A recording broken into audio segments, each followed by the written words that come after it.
everyone. In this video, I'll be discussing about data preparation phase to model the data. In this video, we will include how to partition the data, how to balance the training data set, how to build cart decision tree, how to build C5.0 decision tree, and how to build random forest using Python. So let's begin with how to partition the data in Python. So what is data partitioning? So data partitioning is a crucial step to split the data into training and testing sets. This ensures that we can train the model on one part of the data and evaluate its performance on another unseen part. There are common types of partitions which include training set, which is used to train the model, validation set, which is used for hyperparameters and validate model performance using training. Third, test set, which is used to evaluate the model's final performance. And here is the code for data preparation in Python. In this, we will use training set for from sklearn to partition the data. Here it is. We are importing it from sklearn.model selection, training set split, and we have also imported Panda library as PI. In this, we have taken variable data in which we have taken three inputs, features 1, feature 2, and target, and which way in feature 1 it will include 1 2 3 4 values, in feature 2 it will include 5 4 3 2 1 value, and in target it will include 0 1 0 1 and 1 0. And here we have taken df is equals to p dot data frame in and taken input or parameter which is data. So this function will convert feature 1 feature 2 and target into three columns, and then we will use training test split to split the data into training set, which is 80%, and then 20% set. And then we will specify test size equals to 0.0, meaning that 20% of the data goes to the training set. Here it is, and random state is equals to 42. Here it is, which ensures reproducibility. And then we will print training features, which and then xtrain, print, then we'll print xtest, then we will print ytrain, and then ytest. So here is the output of the code, in which feature 1 is output in this form, and then features 2 output is in this form, and training target is in this form. And then we have how to balance the training data set in Python. So let's start with what is data imbalance. So data imbalance is common where one class is underrepresented rated. SMOD, where SMOD represents symmetric minority over sampling technique, is commonly used to balance the data set. Balancing a training dataset involves adjusting the distribution of the class to prevent the bias in machine learning models. If one class is overrepresented, the model may become biased towards it, leading to the poor performance on underrepresented class. Here are common techniques to balance the dataset in Python. First is resampling techniques. Second is class weight adjustment. Third, using algorithms that handle imbalance. And fourth is data augmentation for images and text data. And here is the code for how to balance the training data set in Python. In this we have imported library from imbalance oversampling from SMOD, and then we have imported Panda library as PI, and we have taken imbalance data set in this form of feature 1 feature 2 and target, and then this function will convert the feature 1 feature 2 and target in the form of columns feature 1 feature 2 and feature 3. And then we have taken features and target variables, x equals to df feature 1 and feature 2, and y is equals to df target.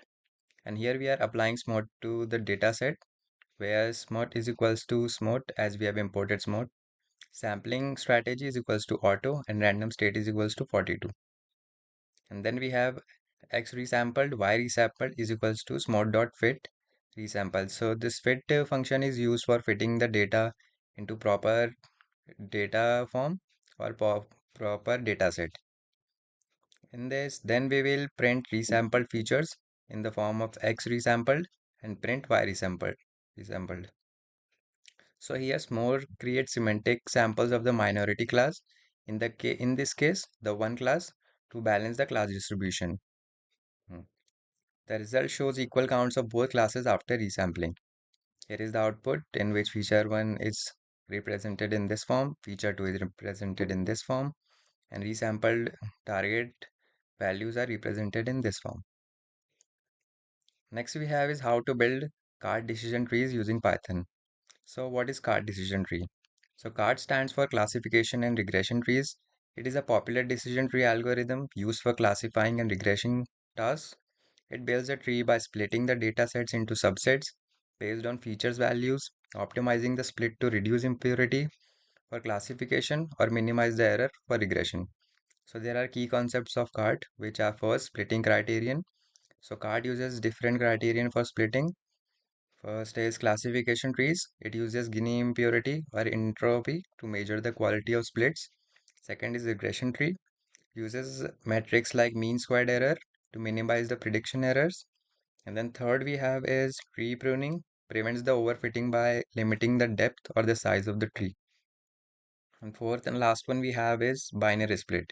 So cards place nodes into exactly two subsets, binary tree 1 and 2. And here is the code for card decision tree, in which we have imported matplotlib.py plot as pld, and we are loading iris dataset by iris equals to load iris function, x equals to iris.data for fetching data from iris, y is equals to iris.target for target variables. And here we are splitting the datasets into xtrain, xtest, ytrain, ytest. And here we are taking test size equals to 0 to, which means 20%. And here we are creating and training the card classifier. And here we are using criterion equals to Gini, which is default, and then entropy, which uses information gain. Yeah. And here clf.fit function is used for fitting xtrain and ytrain into proper formats. And here we are evaluating the model by using the function predict, which is using parameter as xtext. And here we are testing the accuracy or evaluating the accuracy by using accuracy function, in which parameters are ytest and ypred. And then we are printing the accuracy, and then we are printing classification. And here we have max depth that limits the depth of the tree to prevent the overfitting. Here we have minimum sample split that minimizes the number of samples required to split an internal load. Then we have a minimum sample leaf, which minimizes or minimum number of samples required at leaf nodes. And then we have is random state that ensures that consistent result will be rerunning the code. Here is our output, and here is the accuracy. It is printed through this print function. And then we have precision value, recall value, F1, and then support. So now we have how to build C5.o decision tree using Python. So what is C5.o decision tree? So it is a tree which uses powerful algorithm for classification tasks. It is an improved version of the C4.5 algorithm, offering better performance, faster training, and more accurate results. So it uses criteria such as information gain or impurity as its splitting criterion, and supports features like boosting and pruning to optimize performance. Here are key features of it, which is first splitting criteria. It uses entropy to measure the quality of splits, similar to C4.5. Second is boosting, supports boosting to improve model accuracy. Third, pruning, it reduces the size of the tree to prevent overfitting. And fourth is rule-based output and can generate decision tree instead of a tree. And here is the code for how to build C5.o decision tree using R. So here is the code explanation for the previous code, in which we have implemented the package C.5. Here it is, which ensures it's installed and loaded. Then we will use Iris dataset for this demonstration. Here is Iris dataset. And then we divide that dataset into training and testing sets for valuation. Here we are splitting data into testing and training sets. And then we make predictions and evaluate. Then before that we fit a C5.o model using the function C.5. Here is the function C.5, by which we fit the C.5 model And then we make predictions and evaluation or evaluate. Here is the make predictions and evaluation. Here we are using predict function and table and printing confusion matrix, which is used for comparing the absolute value to the predicted value. And then we visualize the decision tree. And here we are plotting the decision tree. And then last we have is add boosting to improve the accuracy. Mm. Here we are boosting the accuracy of the model and then printing boosted confusion matrix.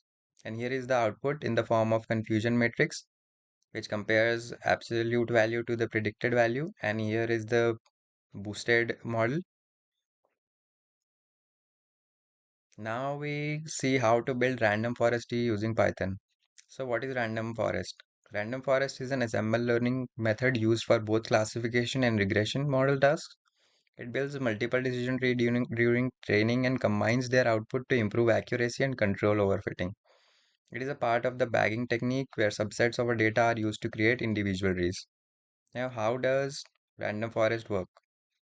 So first, random subset of data in which the algorithm randomly selects subset of the data to train each tree. Second, random features. In this, at each split in the decision tree, a random subset of feature is considered to find the best split. Third is assemble prediction. There are two parts in this. For classification, the predictions are made by majority voting among all trees. Then we have for regression, predictions are made by averaging the output of all trees. Here is the code for random forest tree.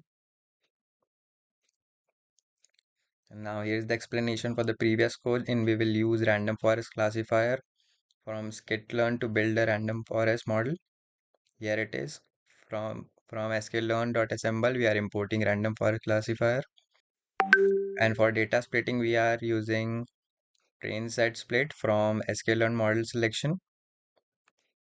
And then dataset, the iris dataset is used which contains classes of flowers, setosa, versicolor and virginica, which features includes petal length, sepal length, width. Okay. Here is the iris dataset in which x is equals to iris dot dataset, feature matrix, and y is equals to iris dot target, which target vectors.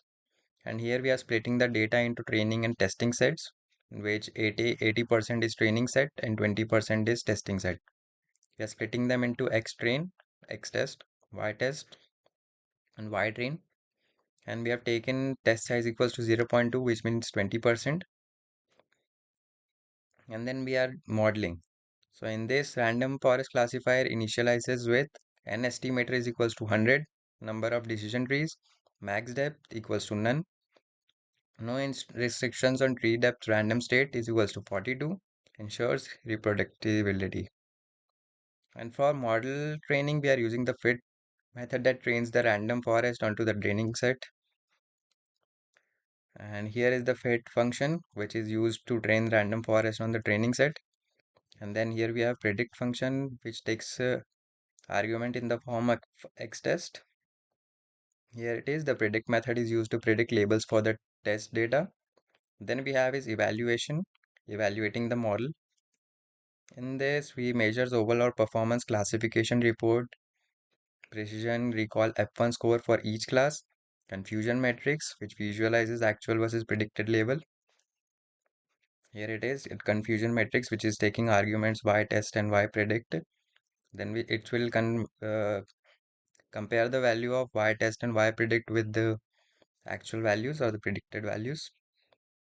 And then we have its feature importance, which identifies how much each feature contributes to the decision tree making process.